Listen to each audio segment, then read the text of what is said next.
and welcome to Greg's Channel 1. I'm Greg, this is Channel 1, and welcome back to our second review episode of Season 11 of Doctor Who. Now this episode is The Ghost Monument. Remember that title, because it's very important.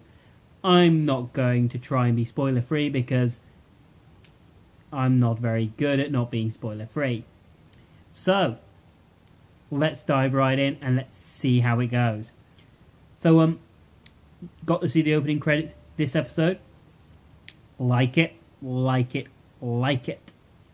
mean, damn, does it feel? It feels good to have those opening credits back. I love Graham. I think Graham is my favourite out of the companions this year. This season, I think out of the companions, he is my favourite by a mile.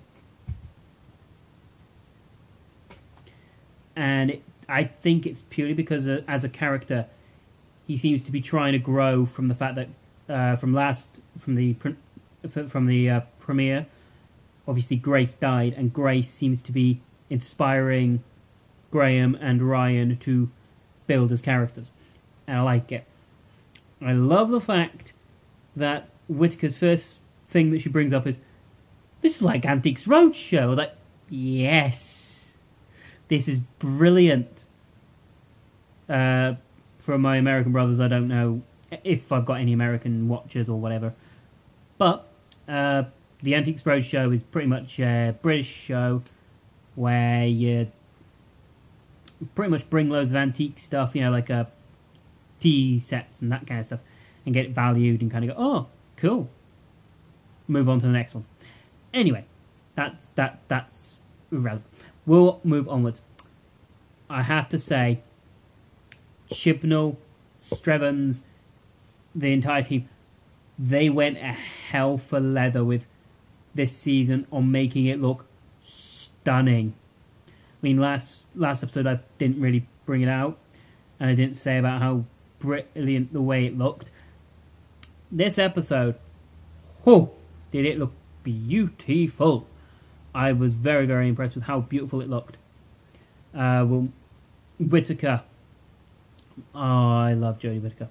I think she is phenomenal. 2 episodes in, and she's one of my favourites so far.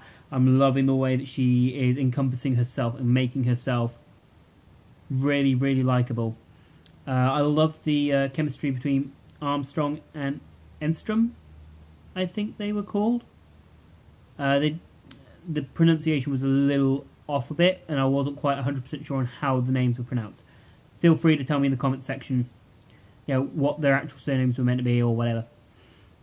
But I loved the chemistry between the two actors. They did such a good job bouncing off each other and making each other feel better. And correct me if I'm wrong, but wasn't one of them Mark Addy? Because if so, any Game of Thrones fans will probably not recognise him.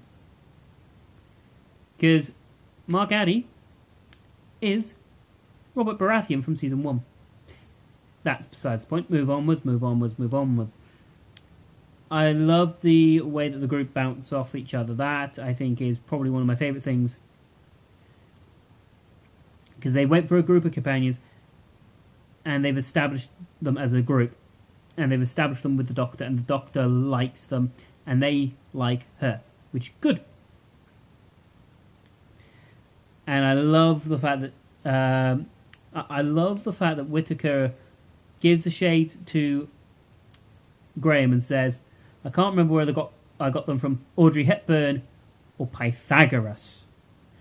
Obviously, Graham makes the comment of, "Pythagoras didn't wear sunglasses," and her response is, "You've never seen him after a hangover." It's like, what? But I think in Doctor Who you can kind of get away with that kind of stuff. And I think it's brilliant. I think it's blooming brilliant. I think Graham is probably one of my favourite characters. He's one of my favourite companions of New Who, in the way that he, as a character, bounces off everyone around him. And I think Bradley Walsh delivered one of my favourite lines.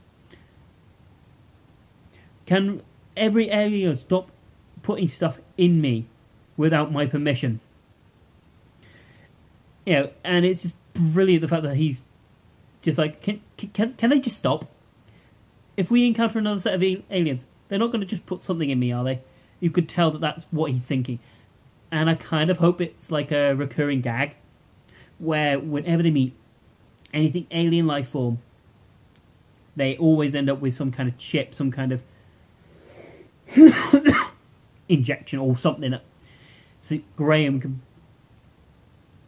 milk this a little bit, and it's like, maybe we should just get away from you, because whenever we're near you and aliens, something ends up in us that we don't want in us. Which I think is quite funny. The rallies thing, that was a bit interesting. I don't know whether I liked it, but I liked the way that it progressed the story, and it gave us a way to like all the characters. I loved the reveal that the Ghost Monument was the TARDIS. Because, you know, it shows that Whittaker's Doctor's intelligent. However, it also shows there are people out there that know what the TARDIS is and know how to use it. Because obviously, the douche canoe guy, the bad jackass, you know, organizer guy, Ilium or Ilan or something like that. The fact that he, you know, had decided to commandeer it and put that as the Ghost Monument goal. It was just one of those. It was like, interesting. And I have to say, I think the team is a great team. I love them. And I like the fact that they make a point about the fact that Grace is still important. Even though she passed away, even though she died in the first episode, she's still important in this second episode. Because she's still there, infecting the team with what she knew and how she would react to stuff. Brains v Bullets, I like it. And I like the fact that they seem to be building a Ryan Yaz relationship. That seems to be what their arc might become. Call of Duty, bad. It's a down, bad thing. And I like the fact that they highlight that. You know, Ryan's like, oh, yeah, we'll fight them, we'll shoot them. You know, brains are nothing compared to bullets. You know, I've trained for this. You know, with Call of Duty, goes out, bang, bang, bang, bang, bang. They get back up. Shoot, and out he goes.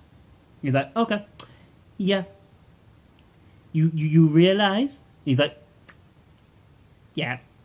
Let's just move on. And it's brilliant.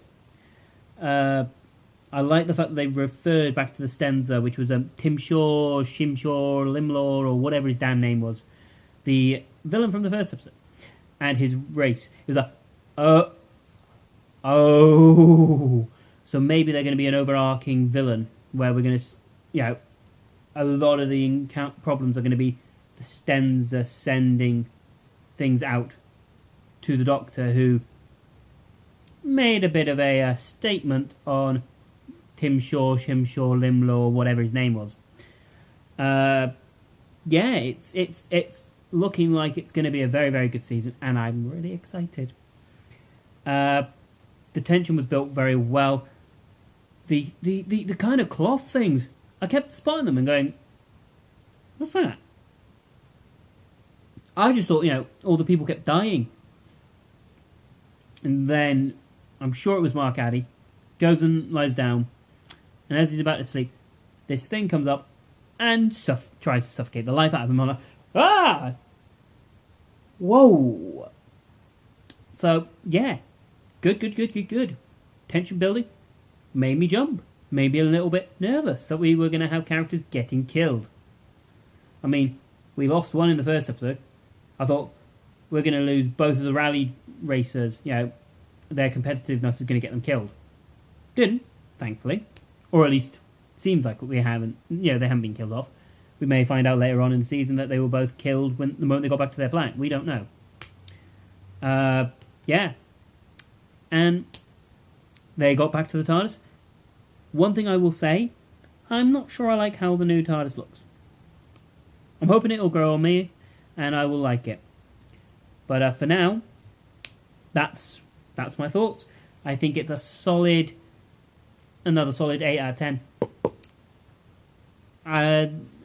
It felt really, really good, but I don't think it was a perfect episode. I think there were just moments that just felt a little odd, and I can't quite put my finger on them. It felt like there were things that were missing, and I don't know what they were, but it feels like there was something missing. But I do love all the main cast. Anyway, that's my review for the episode. Let me know what your thoughts are. Comment section below.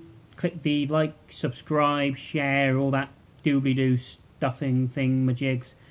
Click the notification bell if you want to keep up with every time I post a video. I mean, I'm only a small channel, but gotta do all that stuff anyway.